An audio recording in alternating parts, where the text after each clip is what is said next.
Donc pouvez-vous expliquer un petit peu comment vous êtes arrivé jusqu'à Boston aujourd'hui? Alors, Votre inscription on d'abord? s'inscrit en juin, enfin je crois à partir de mai, je ne sais plus exactement, mais on nous demande de remplir un dossier sur le site donc, du consulat. De mémoire, il y a deux rounds, il y a deux séries de sélection. Et au mois de juin, il y a une série de sélection là aussi, je trouve que c'est très innovant, qui se fait non pas... Alors la première série se fait sur le papier, sur le dossier, et la deuxième série se fait oralement. On est en contact par Skype un soir, c'était au mois de juin, entre 8h et minuit, et l'équipe de sélection vous appelle sur Skype et vous pose des questions.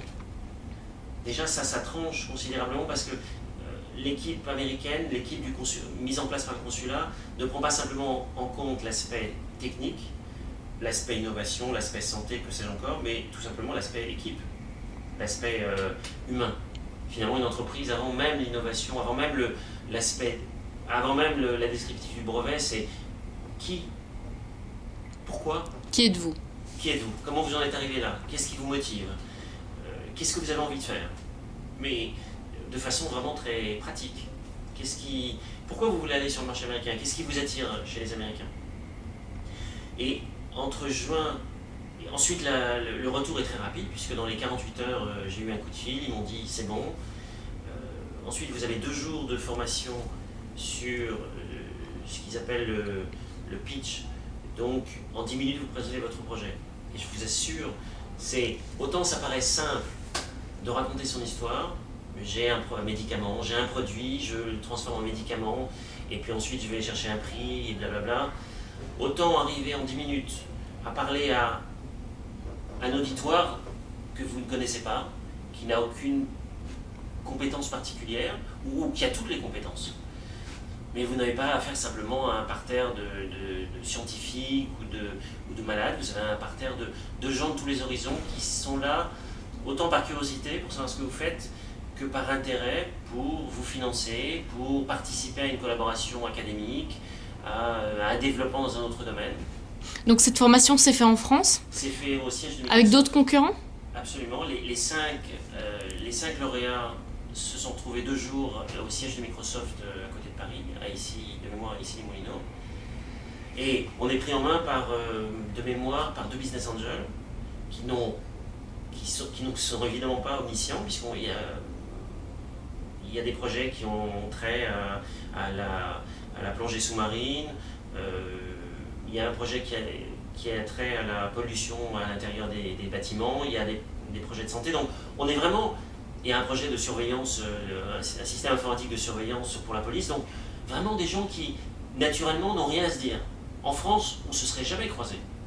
Et on se retrouve tous assis autour d'une table avec des gens qui ne connaissent rien aux domaines respectifs et qui nous disent « présentez-nous en 10 minutes ». Et pendant 2 jours, on a été entraînés à sortir de nos carcans respectifs. Vous savez, comme le dit la chanson de Chevalier, un pharmacien parle à un autre pharmacien, et ainsi de suite. On se parle bien entre nous, mais sortis du cercle fermé des initiés, on a parfois du mal à communiquer. Et donc on se met à se parler, à voir un peu comment se débrouillent les autres, à essayer de s'entraider. Et c'est vrai qu'en s'entraidant, on s'aide. Et là, on rentre dans une logique américaine vraiment très sympa, parce qu'on n'est plus seul dans son bateau, on n'est même plus seul dans son bateau de porteur de médicaments, on est seul dans son bateau de porteur de projets.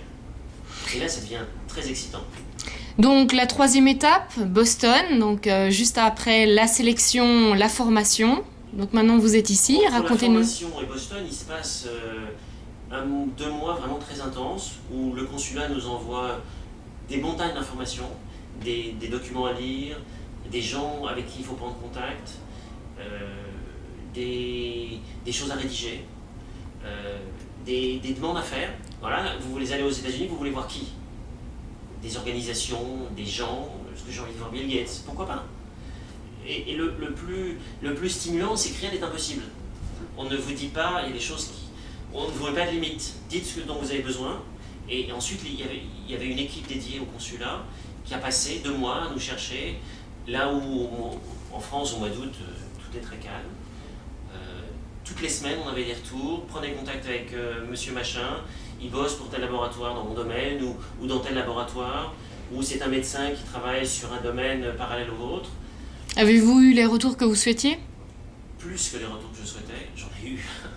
Il y a un moment même où vous vous dites je n'y arriverai jamais, donc vous n'arrivez évidemment pas à tout faire, mais le but, en tout cas à mes yeux, c'était même pas de tout faire, c'était de se donner d'être secoué, voilà, de se rendre compte que au-delà de notre logique et finalement d'un système qui parfois tourne un peu en rond, à un moment ou à un autre, vous vous retrouvez tout nu devant les gens et là il faut juste savoir raconter en 2 mots votre histoire et intéresser les gens à votre histoire.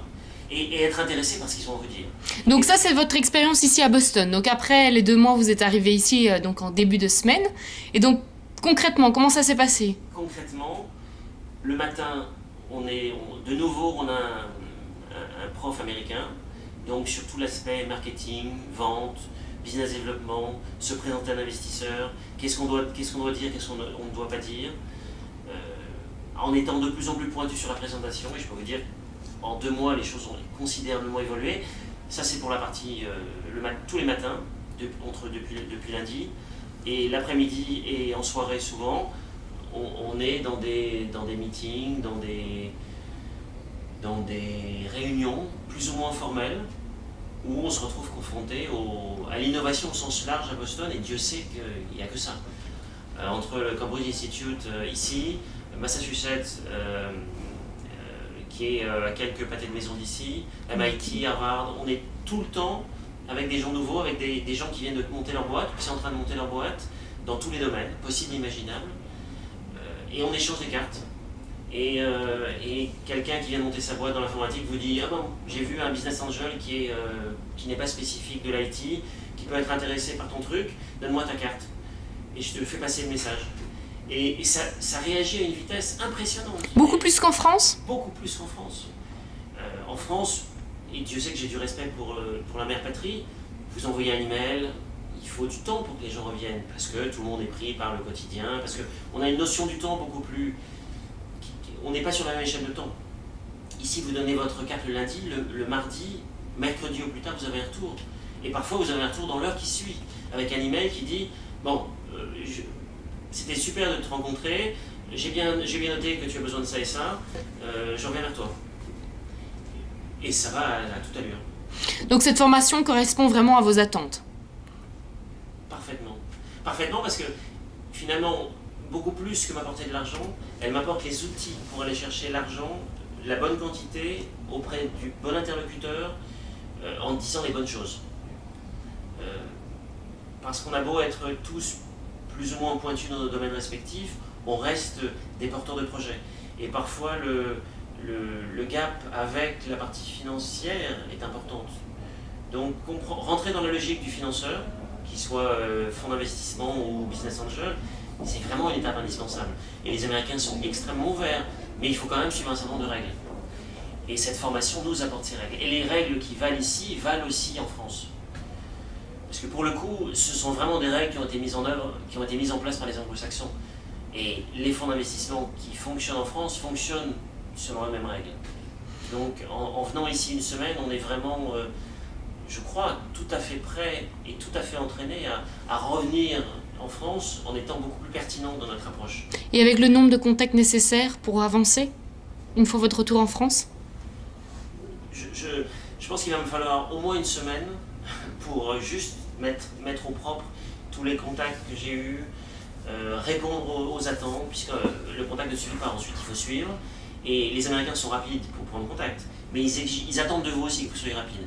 Il n'est pas question d'attendre 15 jours pour revenir auprès d'un contact en lui disant « Désolé, j'ai eu du boulot ». Lui aussi a du boulot, on a tous du boulot. Donc le but, c'est de réagir vite. Et oui, je reviens avec du travail, et je reviens avec du travail avec l'envie de revenir. Puisqu'ensuite, dans mon domaine, il faut avoir, et je crois que mes petits camarades sont dans la même logique, quand on sait faire en Europe, il n'y a pas de raison de ne pas faire aux États-Unis. Au-delà de l'aspect intéressant économique des États-Unis, on vit quand même dans un... Je n'aime pas le terme globalisé, mais si on a un bon produit là-bas, on a un bon produit ici. Et pourquoi faire ça en 2 étapes quand on peut le faire en une seule? il y a des gens ici qui sont prêts à prendre le relais, qui sont prêts à vous aider, qui sont prêts à vous accompagner. Et on est d'autant plus puissant là-bas qu'on est implanté ici. On est d'autant plus crédible en France qu'on est capable de dire j'ai des contacts aux États-Unis et j'avance aussi aux États-Unis. Donc ensuite on rentre dans un cercle vertueux où les gens en France vous considèrent comme d'autant plus professionnel que vous savez gérer des deux côtés de l'Atlantique. Alors ensuite, et en plus le consulat à travers le programme NEDVA vous apporte tous les outils. La boîte aux lettres à Boston si vous avez besoin d'une boîte aux lettres, la création d'une filiale si vous en avez besoin. Il ne s'agit pas juste d'un programme sur une semaine, il s'agit vraiment d'un programme sur une semaine qui vous donne les outils pour poursuivre, les contacts pour poursuivre. Puisqu'on est coaché par des conseillers au commerce extérieur qui nous accompagnent dans la durée.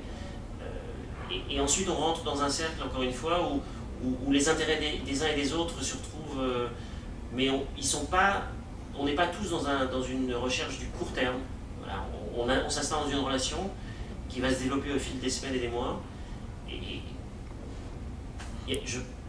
Franchement, ça fait partie vraiment des piliers, des choses qui sont absolument... qui n'ont pas de valeur. Enfin, économiquement, ça a beaucoup plus de valeur qu'un chèque. Puisque le chèque, vous l'avez une fois, si vous avez mal préparé votre affaire, vous n'en aurez qu'un. Ici, on se donne vraiment les moyens de gérer le développement de la boîte dans la durée, en faisant les choses vite et bien. Donc vous considérez que cette expérience est vraiment un gain de temps également pour arriver au but de votre projet? Un grand électrochoc. Vraiment un grand électrochoc. Ouais. Quand vous voyez que les étudiants américains, on en a rencontré donc vraiment beaucoup, sortent de l'université en disant je veux monter ma boîte. Chez nous, et je fais partie en étant pharmacien, vous sortez de pharmacie, vous voulez soit devenir pharmacien d'officine, soit rentrer dans un grand groupe. Vous avez envie de la carte de visite, vous avez envie, et je pense que tous les ingénieurs formés en France sont pareils, vous avez envie de faire partie d'un grand groupe. C'est la noblesse du métier. Ici, ils ne rêvent que d'une chose, monter leur boîte. Et il n'y a même pas de volonté... il ne s'agit même pas de devenir riche. Il s'agit de se faire plaisir. Être bon, c'est monter sa boîte, être capable de l'amener à bien, de la développer, éventuellement de la revendre, ou de s'associer. Il y a une partie jeu qui est extrêmement stimulante intellectuellement.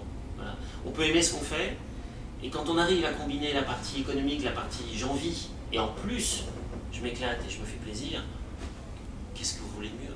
Donc oui, venir ici, c'est un grand choc et un moment extra. Et tout à fait utile. Merci beaucoup. Merci à vous.